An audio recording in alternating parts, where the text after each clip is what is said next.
কিচেনে সবাইকে স্বাগতম জানিয়ে আমার আজকের রেসিপি শুরু করছি। আমার আজকের রেসিপি হলো খোসকা পোলাও বানিয়ে আপনাদেরকে দেখাবো। তো পুরো ভিডিওটা প্রথম থেকে শেষ পর্যন্ত দেখতে থাকুন, আশা করছি ভালো লাগবে।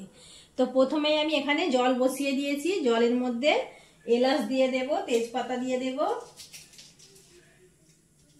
তো এখানে আমি এলাচ নিয়েছি, দিয়ে দিলাম জলের মধ্যে, আর দিয়ে দিলাম তেজপাতা, সাদা তেল দিয়ে দিলাম,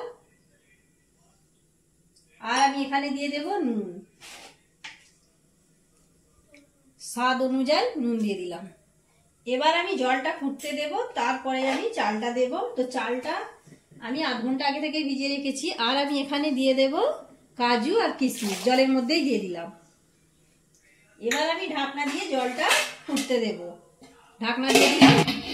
এবার আমি ঢাকনাটা খুলে নিলাম, দেখুন জলটা প্রায় ফুটে এসছে। এবার আমি এখানে দিয়ে দেব মটরশুঁটি। মটরশুঁটিটা এই সময়তে দিতে হবে, না হলে কি হবে, গলে যাবে, ভালো লাগবে না খেতে। আর আমি এখানে দিয়ে দেব চাল। চালটা আমি আগে থেকে আধ ঘন্টা আগে থেকে ভিজিয়ে রেখেছিলাম,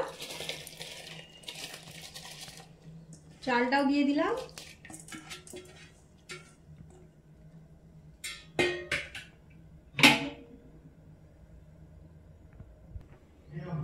এবার আমি একটু নাড়াচাড়া করে দিলাম।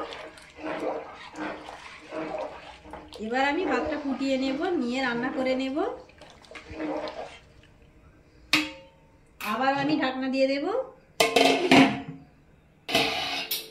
দেখুন ভাতটা ফুটে গেছে, ভাতটা প্রায় হয়েও এসছে। এবার আমি নামিয়ে নেব। দেখুন ঠিক এই রকম থাকবে, নামিয়ে নিতে হবে একদম ঝরঝরে।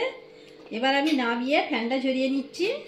হয়ে গেছে ভাতটা, এবার আমি ফ্যানটা ঝরিয়ে নিয়েছি। এবার আমি সাজিয়ে নেব। তো তার জন্য আমি অর্ধেকটা ভাত হাঁড়ির মধ্যে দিয়ে দেব। প্রথমে দিয়ে দিলাম অর্ধেকটা ভাত, অর্ধেক ভাত আমি এখানে দিয়ে দিলাম। এবার আমি সাজিয়ে নেব।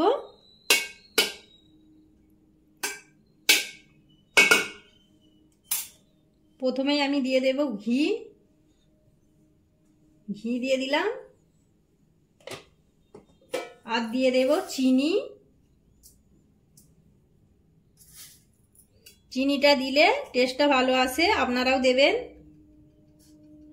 চিনি দিয়ে দিলাম। আর আমি এখানে দিয়ে দেব দুধ। আর আমি এখানে নিয়েছি দুধ নিয়েছি, আর নিয়েছি মিঠা আতর। মিঠা আতরটা একটু দুধের মধ্যে দিয়ে দেব, দিয়ে দিলাম। এবার আমি দুধের মধ্যে মিশিয়ে নেব, মিশিয়ে নিলাম। এবার আমি দুধটা ভাতের মধ্যে দিয়ে দিলাম, অর্ধেক পরিমাণ আমি এখানে দিলাম। আর আমি দিয়ে দেব, এখানে নিয়েছি কেওড়া জল, কিছুটা দিয়ে দিলাম। এবার আমি এখানে আবারও বাকি ভাতটা দিয়ে দেব।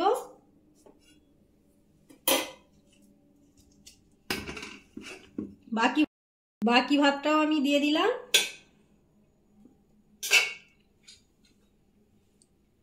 খুন্তি দিয়ে একটু সমান করে নিচ্ছি।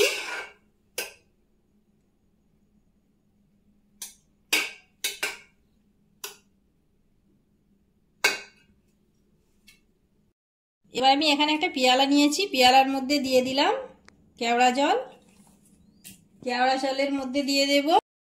এবার আমি জাফরানটা দিয়ে দিলাম কেওড়া জলের মধ্যে, দিয়ে মিশিয়ে নেব।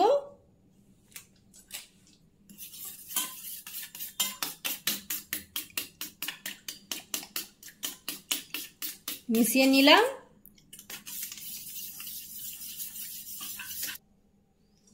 এবার আমি এখানে আবারও দুধ দিয়ে দিলাম, আর দিয়ে দেব চিনি, চিনি দিয়ে দিলাম। ঘি দিয়ে দেব।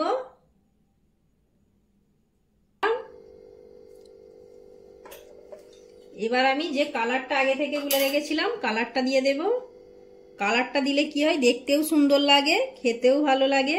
তো এখানে আমি কালার দিয়ে দিলাম। আপনারা চাইলে কালার নাও দিতে পারেন, তাও খেতে ভালো লাগবে। এইভাবে একবার আপনারা বাড়িতে রান্না করে দেখতে পারেন, আশা করছি ভালো লাগবে। তো এবার আমি দমে দিয়ে দেব। তো এবার আমি ঢাকনা দিয়ে দমে দেব। এবার আমি ঢাকনা দিয়ে দিলাম, দিয়ে 20 মিনিটের জন্য দমে দেব। দম দিয়ে নিয়েছি আমি 20 মিনিট। ঢাকনাটা এবার খুলে দেখাচ্ছি আপনাদেরকে।